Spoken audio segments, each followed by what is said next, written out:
전체적인 내용은 크게 세 부분으로 나누고 있습니다. 다윗이 개인적인 은혜에 대해서, 하나님께 받은 은혜에 대해서 감사하고 찬양을 하는 내용이 1절부터 5절까지 내용이고요.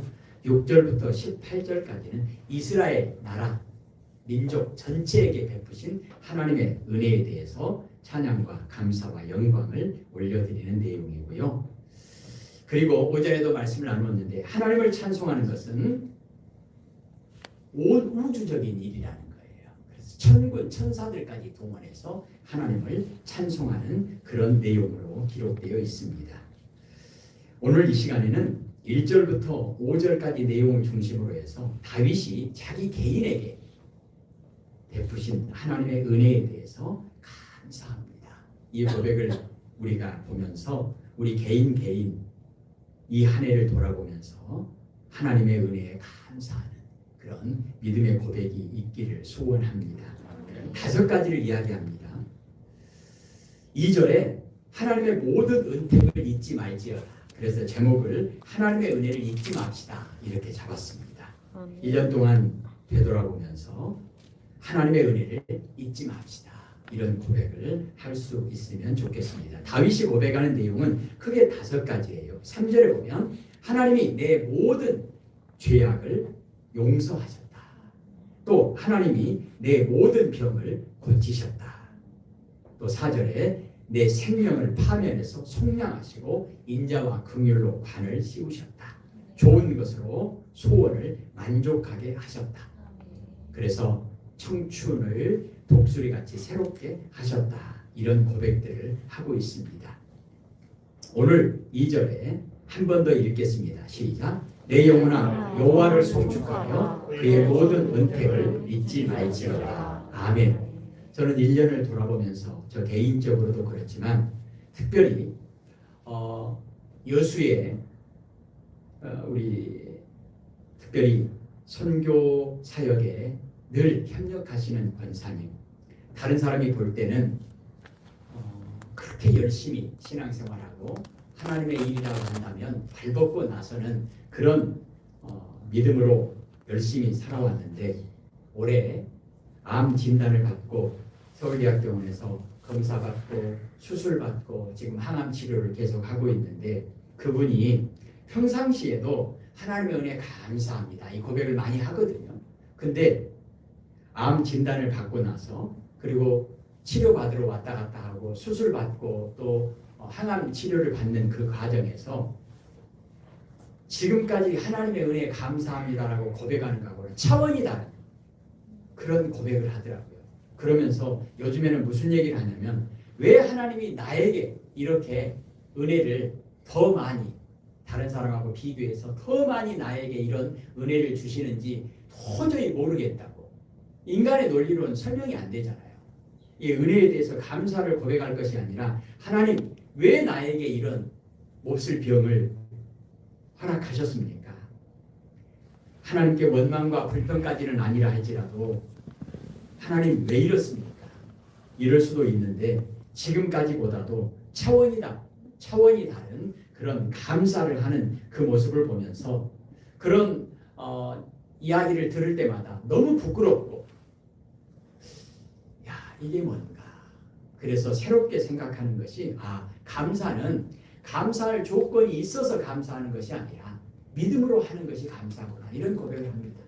그리고 조금 전에 생각을 하면서 다니엘이 사자굴 속에 들어갈 것을 뻔히 알면서 죄 때문이 아니잖아요. 하나님께 기도한다는 것 때문에 하나님을 열심히 섬긴다는 것 때문에 사자굴 속에 들어가서 죽어야 될 그런 위기 가운데 다니엘이 하나님 감사합니다. 여기 모든 걸 다 잃고 하나님 감사합니다.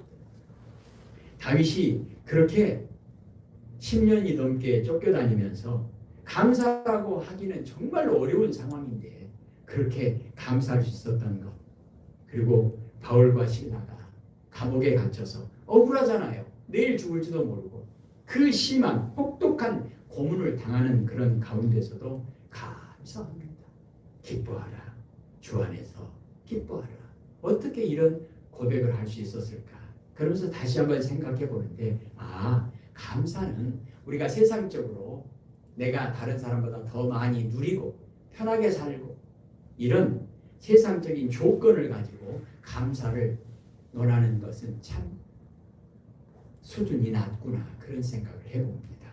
오늘 우리는 본문에 나와 있는 내용이 다윗의 믿음의 고백만이 아니라 우리 모두의 믿음의 고백이 되어지기를 소원합니다.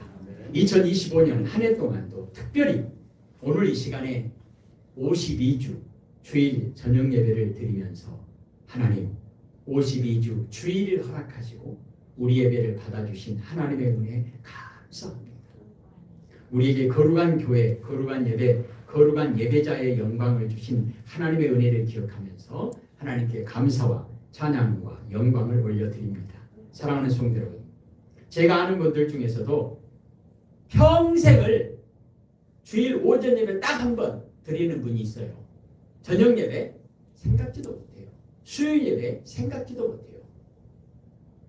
그런데 여러분이 주일 오전 예배도 드리고 저녁 예배도 드리고 수요일 예배도 드리고 또 금요일도 또 집에서도 늘 기도하고 성경 읽고 또 그렇게 가정 예배도 드리고 그럴 수 있다라고 한다면 정말로 두 손 들고 하나님께 감사하고 또 감사해야 합니다. 우리가 특별히 믿음이 좋아서 그거 아니에요. 하나님께서 특별히 내가 너에게 저녁 예배도 좀 받고 싶다. 그래서 우리가 하나님 앞에 특별한 은혜를 입었기 때문에 하나님께 저녁 예배도 드리고 오늘 이 시간에 이 예배도 드릴 수 있다는 것입니다. 오늘 우리는 하나님의 은혜가 어떤 은혜가 있는가 그리고 왜 하나님의 은혜를 잊어버리면 안 되는가 이런 내용을 중심으로 1절부터 5절 내용을 좀 보고자 합니다. 사람의 뇌에는 크게 여러 가지 기능 가운데 두 가지 기능을 생각해 보면 기억하는 기능, 기억하는 능력, 또요 잊어버리는 능력, 망각하는 거. 이것도 아주 중요합니다. 예.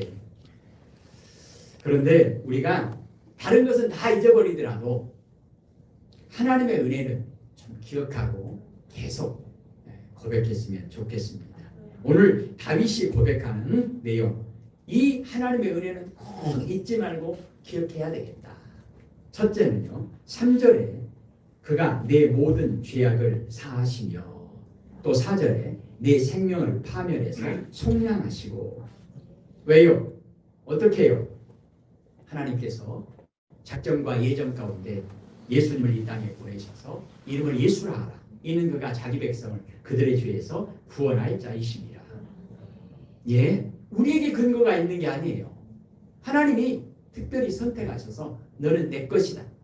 너는 내 백성이다. 그러니 예수 그리스도를 통해서 우리를 죄에서 속량하시고 파멸해서 구속하셨다.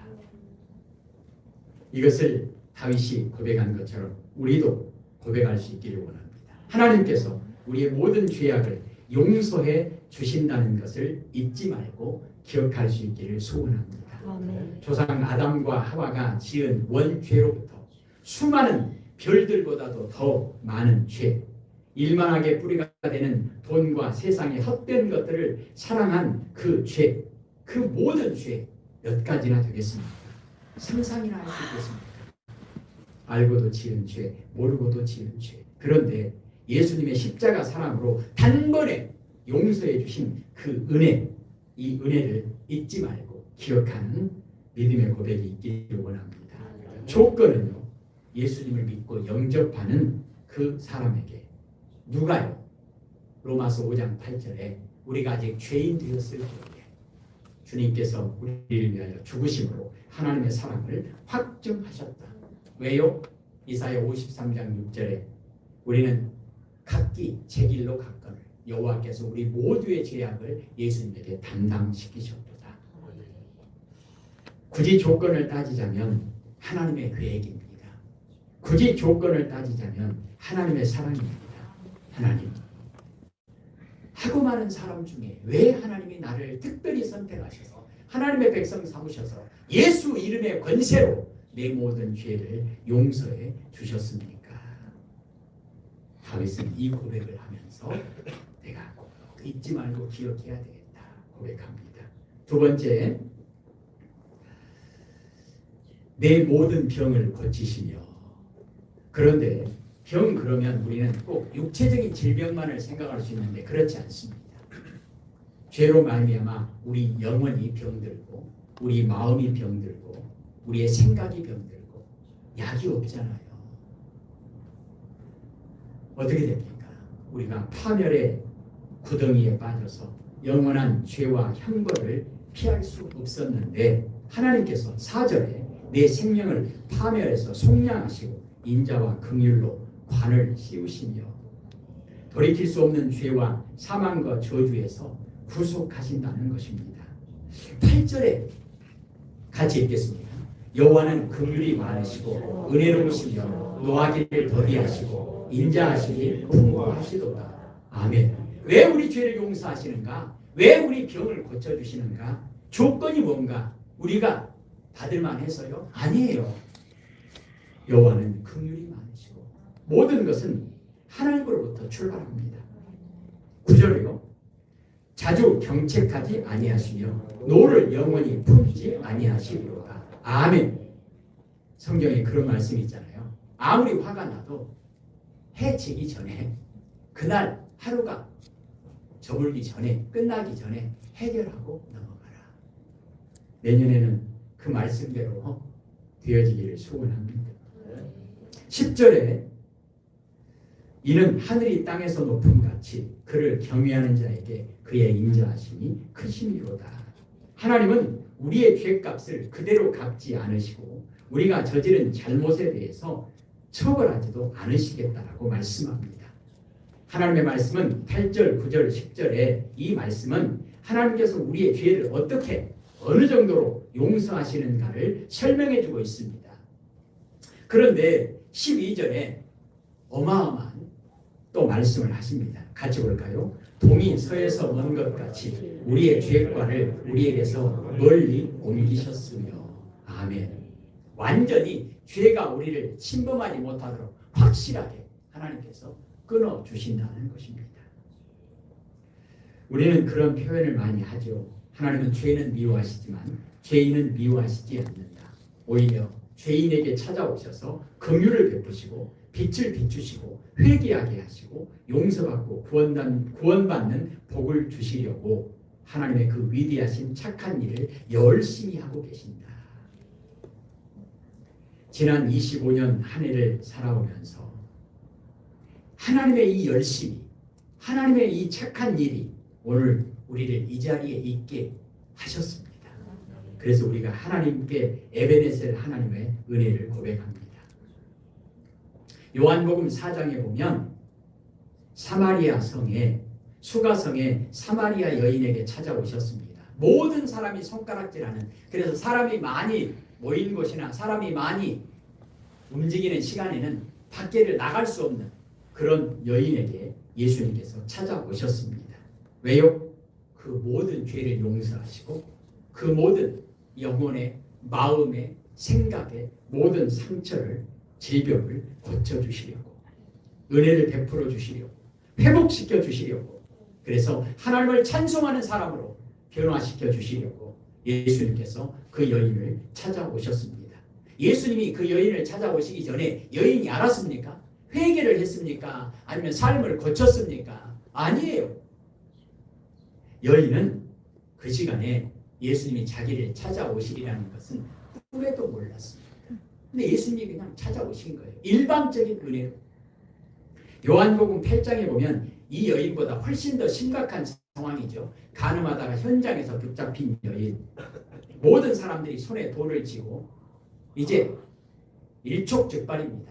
돌을 던져서 죽여버리고 돌무덤을 만들어버린 그런 상황입니다. 예수님께서 딱 그 시간에 그 여인을 찾아오셨습니다. 왜죠? 요한복음 8장 7절은 이렇게 말합니다. 너희 중에 죄 없는 자가 먼저 돌로 치라. 이 여인만 구원해 주시려고 하셨겠습니까? 아니요. 지금 손에 돌을 들고 있는 수많은 남자들, 이 사람들도 그들의 죄도 용서해 주시려고 예수님께서 그 자리에 딱 그 시간에 찾아오신 겁니다. 그리고 모든 사람들이 다 흩어지고 나서 예수님께서 이 여인에게 요한복음 8장 11절에 이렇게 말씀하시죠. 나도 너를 정죄하지 않는다. 하나님도 너의 죄를 묻지 않으신다. 가라. 그리고 다시는 죄를 짓지 말라. 이 여인이 그래 내가 죄를 짓지 말아야지 결심한다고 되겠습니까? 작심삼일이죠. 가서 다시는 죄를 짓지 말아라. 예수님께서 이 말씀을 하신 것은 오늘 우리가 읽었던 12절 말씀, 하나님께서 너에게 다시는 죄가 너를 침범하지 못하도록, 너를 주장하지 못하도록, 너를 지배하지 못하도록 동이 서에서 먹은 것 같이 완전히 죄를 너에게서 분리시켜 주실 것이다. 선포하신 거죠.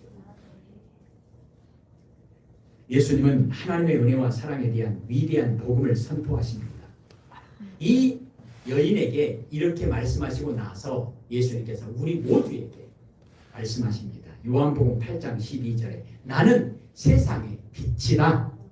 나를 따르는 사람은 어둠 속에서 생활하지 않을 것이고 생명의 빛을 얻을 것이다.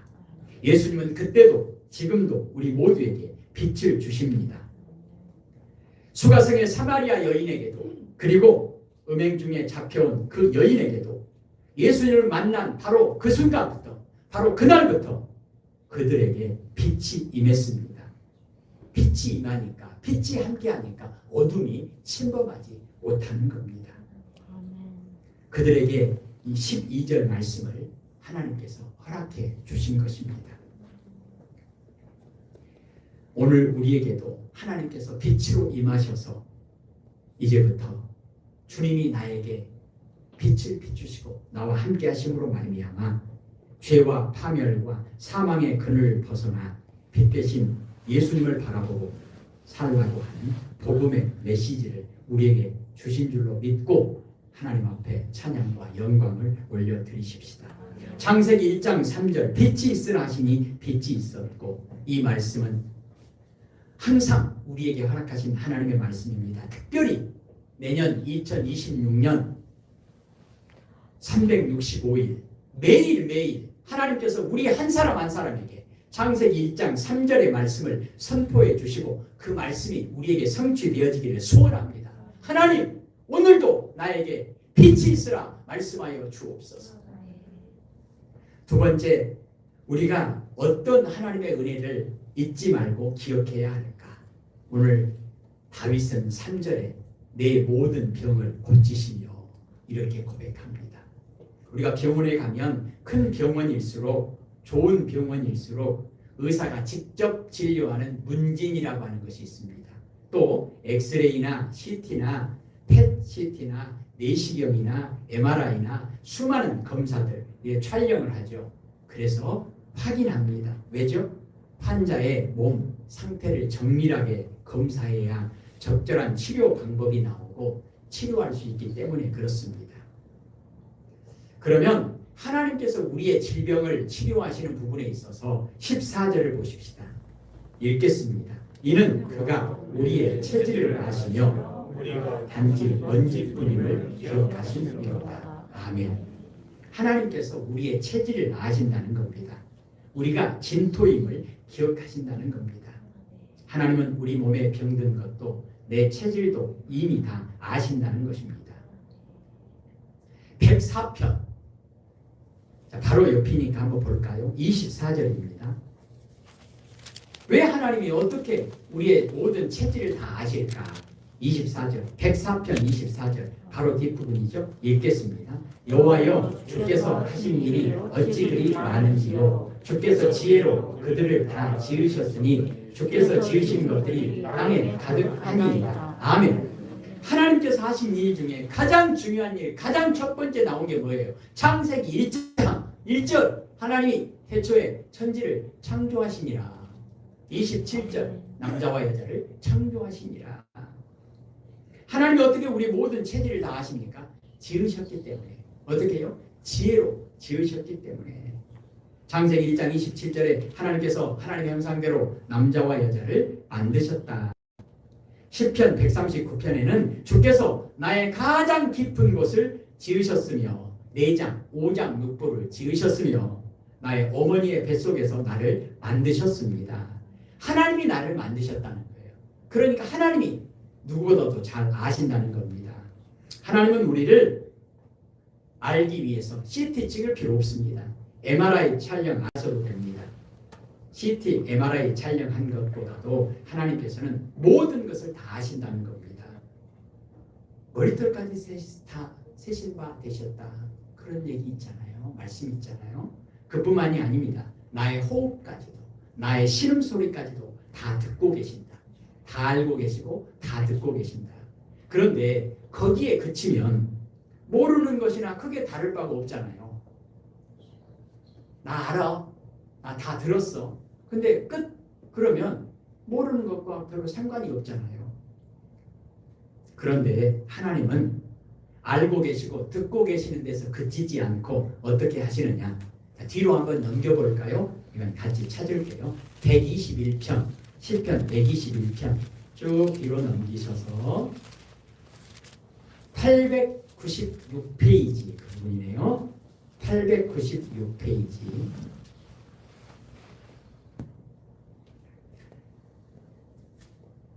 시편 121편 4절을 보십시다.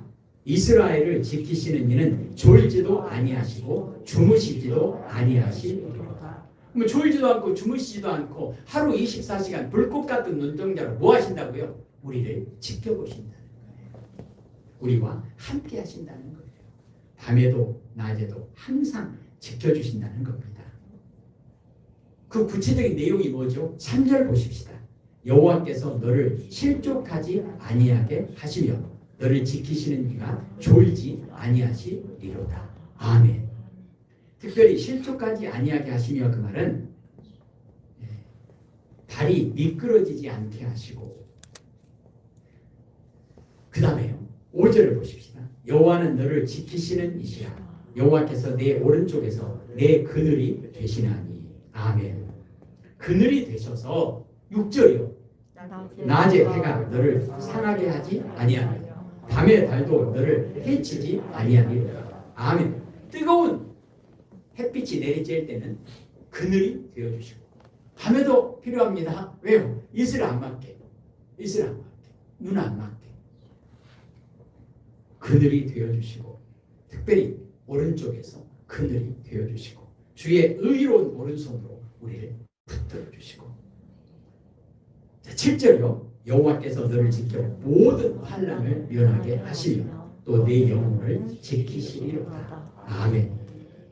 언제까지요? 8절입니다. 여호와께서 너의 출입을 지금부터 영원까지 지키시리로다. 아멘. 출입을 지키신다는 게 무슨 말이죠? 나가도 복을 받고 들어가도 복을 받고 들에서도 복을 받고 집에서도 복을 받고. 복이 뭐죠? 하나님이 함께 하시는 거예요. 그런데 언제까지요? 영원토록. 영원토록. 마태복음 2장 23절 임마누엘 세상 끝날까지 항상 너희와 함께 있으리라. 우리가 지금까지 25년 올해도 이 자리에서 예배드리고 있음은 마태복음 1장 23절 말씀을 하나님께서 신실하게 우리에게 지켜주셨다는 가장 확실한 증거입니다. 그런데 하나님께서 이 하시는 일 가운데 아주 중요한 하나님이 일하시는데 어떤 방법으로 어떻게 일하시는가 여러 가지 특징 가운데 가장 중요한 특징 가운데 하나는 뭐냐면 말씀으로 치료의 역사를 이루신다는 것입니다. 자, 우리 앞으로 다시 넘겨서 107편이요. 107편 882페이지예요. 882페이지. 페이지 수는 한두 페이지 정도 다를 수 있겠네요. 882페이지 보면 시편 107편 20절 읽겠습니다. 그가 그의 말씀을 보여 그들을 고치시고 위험한 질병에서 건지시는도다. 아멘. 그러니까 하나님께서 우리를 고치시고 싸매시고 치료하시고 건지시는데 사용하시는 방법 중에 대표적인 게 뭐죠? 말씀으로. 바람과 파도, 미친 광풍, 유라굴로와 같은 그 광풍을 잠잠케 하실 때도 말씀으로, 나사로를 살리실 때도 말씀으로, 죽은 자를 소녀를 살리실 때도 말씀으로. 요한복음 11장에 보면 죽은 나사로 이미 무덤 속에 들어갔고 썩어서 냄새가 납니다. 그런데 예수님께서 어떻게 하셨습니까? 요한복음 11장 43절에 나사로야 나오너라 말씀으로 하신 거예요. 그랬더니 나사로 상태가 어떤 상태였냐면 머리끝부터 발끝까지 전부 다 천으로 둘둘 말아 미라처럼 이렇게 말하는 상태인데 걸어 나온 거예요. 근데 예수님께서 또 말씀을 한 번 더 하십니다. 풀어 놓아 다니게 하라. 말씀. 어떻게 됐습니까? 말씀대로 이루어졌습니다. 하나님은 하나님의 말씀으로 이 땅에 오셨습니다. 그래서 말씀이 육신이 되어 이 땅에 오신 분 예수 그리스도. 하나님의 말씀이 곧 능력의 말씀이 되어서 창조하실 때도 말씀으로, 구원하실 때도 말씀으로, 병자를 고치실 때도 말씀으로, 죽은 자를 살리실 때도 말씀으로, 그 말씀이신 예수님이 이 땅에 오셔서 뭐라고 말씀하시죠? 나는 건강한 사람을, 의인을 부르러 온 것이 아니고 병든 사람, 죄인을 찾아서 고치려고 구원하려고 왔다. 이 말씀 때문에 우리는 질병 가운데 있을 때 주님께 예수님의 이름으로 기도하는 겁니다. 오늘도 그 말씀을 믿는 자들은 하나님의 약속대로 고침받고 구원받고 영생을 얻는 말씀의 성취가 계속되고 있습니다. 사도행전 3장 6절에 예수님의 제자들도 베드로도 나는 금도 없고 은도 없는데 나에게 있는 것이 예수 그리스도의 이름이 있다. 예수 그리스도의 이름으로 일어나 걸으라 했을 때 나면서부터 걸을 수 없었던 그 사람이 일어나 걷고 뛰고 하나님을 찬송했다. 그래서 우리 안에 하나님께서 말씀을 허락하실 때 그 말씀이 능력이 되셔서 우리의 입술을 통해서 선포되어지는 그 말씀이 바로 세상의 소망이 될 수 있다는 말씀입니다. 그리고 다윗이 고백하는 내가 하나님의 은혜를 잊지 않고 꼭 기억하면서 살아야 되겠다라고 고백한 내용이 뭐냐면 다시 올까요? 시편 103편 앞으로 4장 정도 넘기셔서 시편 103편 5절이요. 876페이지 5절 읽겠습니다. 좋은 것으로 내 소원을 만족하게 하사 내 청춘을 독수리같이 새롭게 하시는도다. 아멘. 이게 단계별로 죄를 용서하시고 병을 고치시고 좋은 것으로 채워주셔서 만족하게 하시고 독수리같이 새 힘을 주셔서 힘차게 하늘을 날아가게 해주신다는 것입니다. 어떻게 해요? 요한복음 1장 12절에 누구든지 예수님을 영접하는 사람들, 예수님의 이름을 믿는 사람들에게는 하나님의 은혜를 잊지 않고 기억하는 사람들에게는 하나님의 자녀가 되는 권세를 주셨다. 예수님께서 말씀합니다. 요한복음 14장 6절입니다. 나는 길이고 진리고 생명이다. 나를 따르라. 왜 예수님을 따라야 합니까? 예수님을 따르는 길만이 하나님의 나라에 이르는 유일한 길이기 때문에 그렇습니다. 하나님은 우리에게 좋은 것으로 만족하게 하십니다. 왜 그러실까요? 왜 그러실까요? 마태복음 7장에도 그리고 누가복음 11장에도 9절부터 10절까지 이렇게 말씀합니다. 구하라! 내가 주겠다. 찾으라! 찾게 해주겠다. 문을 두드려라! 내가 문을 열어주겠다. 왜요? 설명을 이렇게 하십니다. 너희 중에 어떤 아버지가 아들이 생선을 주라고 할 때 어떤 아버지가 뱀을 줄 사람이 있겠느냐. 또 어떤 아버지가 아들이 아버지 나 계란 하나만 줘요. 알 하나만 줘요 할 때 전갈을 주는 아버지가 세상에 어디 있겠느냐.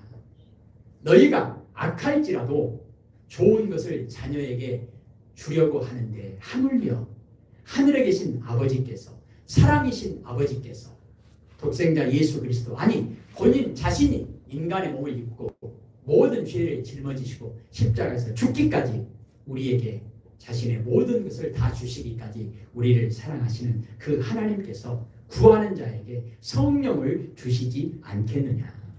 성령이 누구죠? 하나님이잖아요. 하나님 자신을 준다는 거잖아요.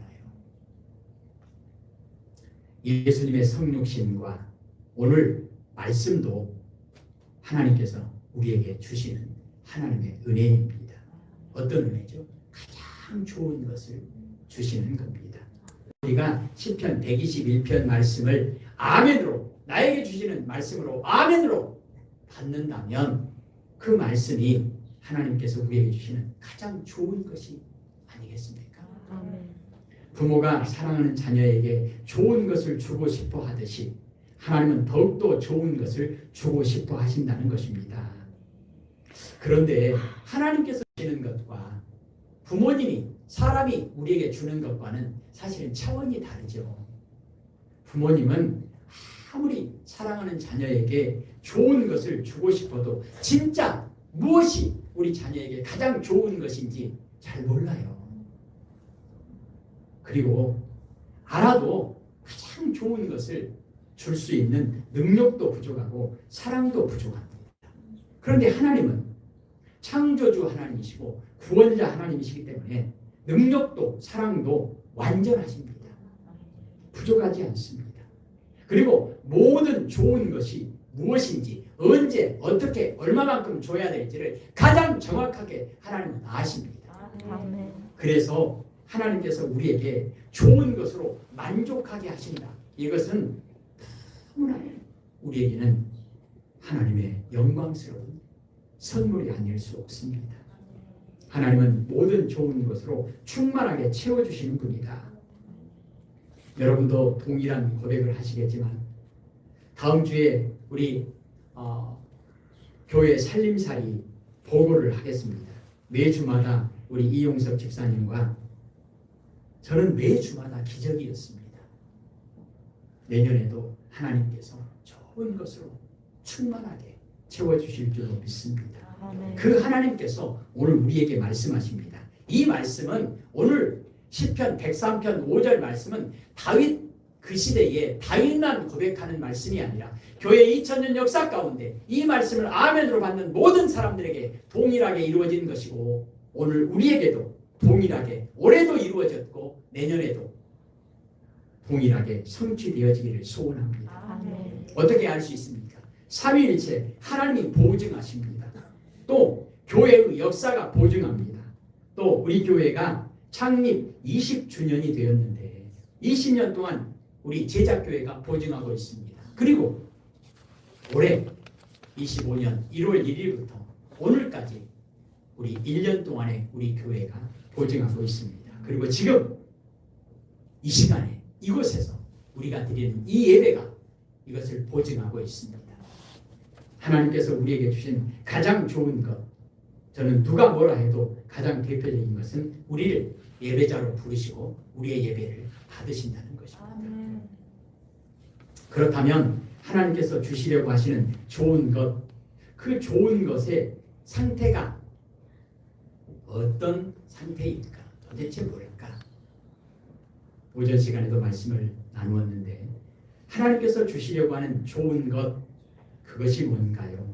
원리와 근본은 창세기 1장으로 돌아가면 창세기 1장 4절, 10절, 12절, 18절, 21절, 25절 하나님이 말씀으로 좋은 것을 창조하시고 주시고 보시기에 좋았더라.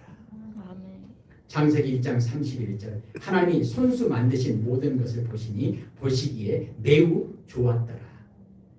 올해도 그렇지만 26년에도 이런 소원을 가지고 이런 기도를 하면서 하나님 앞에 구할 수 있다면 얼마나 좋을까 싶습니다. 하나님, 내년에 1년 365일 하루하루 하나님 1월 1일도 하나님이 보시기에 좋았더라. 그렇게 살고 싶습니다. 1월 2일 날에도 하나님이 야 보기 좋다.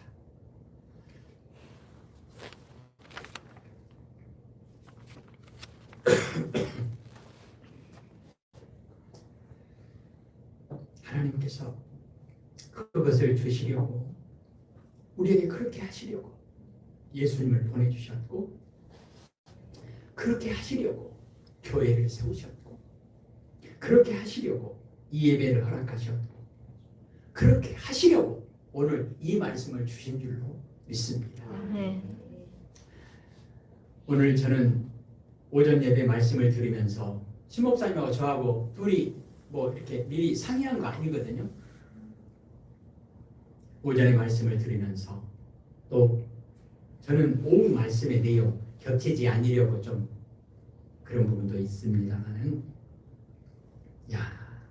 하나님께서 말씀을 주신다는 얘기는 하나님께서 앞으로 그렇게 해 나가겠다고 하는 하나님의 계획이기도 합니다. 하나님께서 내년에도 정말로 우리가 하나님을 찬양하는 하나님께 감사하는 그런 교회를 세우시려고 하는구나 이런 감격을 가지고 오전에 말씀을 들었습니다. 위대하시고 선하신 하나님의 계획을 성취하셔서 지금 우리가 하나님께서 말씀하신 그 은혜에 응답하고 있습니다. 우리 오늘 103편 2절부터 5절까지 한 번 더 읽겠습니다. 시작. 내 영혼아 여호와를 송축하며 그의 모든 은택을 잊지 말지어다. 그가 내 모든 죄악을 사하시며 내 모든 병을 고치시며 내 생명을 파멸해서 속량하시고 인자와 긍휼로 관을 씌우시며 좋은 것으로 내 소원을 만족하게 하사 내 청춘을 독수리같이 새롭게 하시는도다. 아멘. 오전 시간에 최 장로님 기도 가운데 이런 내용이 들어있더라고요. 독수리같이 힘차게 날아오르는 태풍이 불어도 어떤 바람이 불어도 힘차게 날아오르는 독수리같이 하나님께서 내년에도 그렇게 우리에게 허락하실 줄로 믿습니다. 아멘. 기도하십시다. 하나님 아버지 감사합니다. 하나님 아버지 감사합니다. 하나님 아버지 감사합니다. 예수님 이름으로 기도합니다. 아멘.